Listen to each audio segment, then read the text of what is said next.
Hi everyone, welcome to our channel, Nurses Notes. My name is Susan Riley. And I'm Mary Jane Matter. And we're both nurses. I have been a nurse for just about 30 years. The majority of my career has been spent at the bedside in an adult intensive care unit, which is where I met MJ. And most recently, I completed my master's in nursing education and have taken a position in our hospital's Department of Patient Safety and Quality. And I have been a nurse for 43 years. I'm all at the bedside. I started off in Med-Surg, which is a great place to start, and then branched out and went into the ICUs where I met Sue just recently, 20 years ago. 20 years ago. It seems like yesterday. Time does fly. Yeah. So, and then I got my master's in education, nursing education. And again, we are now pioneering Nurses Notes. In the first episode, we'd like to discuss with you, so you're a nurse, now what? You've just graduated, it's time to get that first job, and you need to ace the interview. What do you need to know to ace that interview? So how do you start? You have to first get your curriculum vitae, aka resume. I didn't know what it was, and I figured we had to look it up. Yeah, so we asked some younger kids if they knew what it was, and they didn't either. So it's just your resume, and you want to make it look good. You don't have any experience in working at this point because you just graduated, but you want to make it a selling point. Like why would this employer want to hire you? And even if you have come to nursing as a second or even third career. It's definitely important to include all your prior careers. Maybe you were a rocket scientist or a brain surgeon and have decided that nursing is for you, which is wonderful. Welcome. We need a variety of backgrounds to come into nursing because nursing is now expanding across so many different facets of healthcare that a nurse that brings to the table a bunch of knowledge from the past is extremely valuable.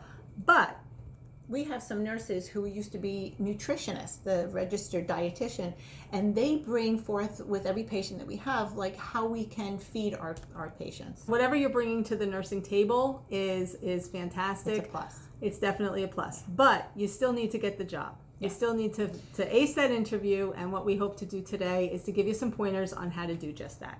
So on your resume, you're going to write down things like why this employer should hire you. You're a good worker, you're very interested in your profession, you're a patient advocate, you want to learn the best patient care, you want to pursue your career in nursing.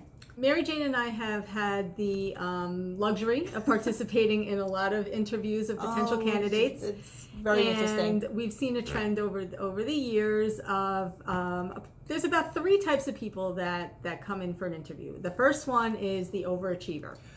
Oh, we love them. They come in a whirlwind. They're going to save the day. They've done everything, and they're going to do it for you too. Their resume is about 6 inches high, and it talks about everything they've done since they were 2 years old and how they can single-handedly save the entire unit. They tend to neglect the fact that no one does anything by themselves. To say that you single-handedly did anything, or you did this, I did this, everything is I, shows that you're not a team player. So if you are someone that identifies as an overachiever, just be mindful of your audience. Be mindful of the person that you're speaking to, the interviewer. They need a position filled, and you might be the best candidate for the job, but just be mindful of how you present yourself. The second type person is the underachiever, underprepared. They slide in at the 11th hour, right on time, or a little bit late. Blame it on the traffic. Blame it on the elevator being too slow. Blame it on the parking. Have every excuse under the book of why they didn't get to their interview on time. And what that shows the interviewer is that they're not taking personal responsibility for time, for respecting someone else's time. And this shows their personality. So they're not only going to do it at the interview, but every time they didn't get a chance to do something, they're going to blame another nurse or the clock or the doctor came in and I had to go to CAT scan. They'll always come up with some excuse why they're not going to fulfill their duties. And the third type of person that we've come into contact with is the slightly nervous yet confident candidate. And that candidate shows respect, but yet is unpresuming. We did take some notes because we wanted to make sure we were providing you with the value that you deserve. That candidate is a candidate that presents themselves in a manner of with confidence, yet is still humble, yet is still able to have a conversation with the interviewer, yet doesn't portray themselves as an expert in anything yet. So when you do show up for your interview, if you wear makeup, do it very lightly. Less is more. You want the interviewer to see you and not your makeup. If you have facial hair, make sure it's clean and groomed. You want to be presentable. Remember, nursing is a profession, and you want to keep that high level, that high standard that the general population has of us. You don't want to look like a clown, and you don't want to look disheveled. You want to look presentable and professional. Yes, we are considered the most trusted profession, and when for you many years. For many Yeah, years. many And when you years. think about that, when you think about trust, that is definitely something that we want to continue to put forward to the people that put their trust in us. The Press Ganey surveys that they've done, the only time that nursing wasn't the highest was during 9/11, where the first responders were on top of us. One of the things that the interviewer may say to you in the interview is, where do you see yourself in 5 years? How do you answer that? Yes, that's a tough one, because a lot of people really don't know what they're going to do in 5 years. But make it sound like you're very interested in staying in the organization that you're now interviewing at. You want to pursue your career. You want to read articles. You're going to go to conferences. You may want to get your certification in that area. And every hospital has a million areas that you can get certified in, whether it's gerontology, OBGYN, critical care, med-surg, they all have them. So you don't want them to think that you're going to go for your advanced practice right away, because that means you're going to be leaving in a couple of years. I mean, although that's a wonderful goal, and most nurses should be thinking about advancing their career and not wait as long as MJ and I did to get our master's degrees. Well worth it. Definitely well worth it. But that being said, you need to get some experience, you need to get some street credit, you need to get something under your belt that identifies you as a nurse before you go on. And if that's a year, to some people that's very different. It might only be a year. It might, some people it might take a little bit longer, but you want to gain experience. And depending on where you're going to work, whether it's going to be a large community hospital, a large teaching hospital, a community hospital, a subacute care setting, a doctor's office, you need to be aware of what your opportunities are so that you are not just pigeonholed into one area of nursing.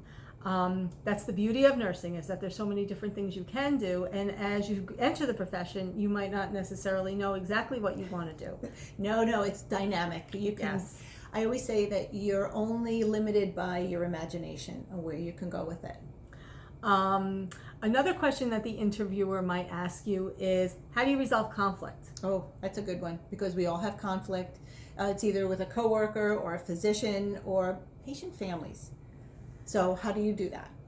One of the recommendations that we can make to you is, if you're having a conflict, the way to describe it to the interviewer is, if you're having a conflict with a coworker, obviously address it with the coworker first, and if that doesn't get you a resolution, you can address the conflict with the charge nurse or the nurse manager, or then if you need to, escalate it up the chain of command. What the interviewer wants to know is that you have an ability to problem solve, is that you're not going to try and take it on completely upon yourself if it is something that is bigger than that. Oh yeah. That you have resources that you can utilize in order to resolve conflict, because you want your work environment to be pleasant and not under strain. Another question that the interviewer might ask you is, More questions? well, you want the job? I do want the job. Okay, well then another question that the interviewer might ask you is, why do you want to work for this institution? Oh yeah, they usually Yeah. do. It's like, why did you pick us? Why did you come here? So what that means is do your homework. Yeah, research the organization or the position that you're applying for, and know their mission and what their goals are, and make sure that they align with what you're looking for.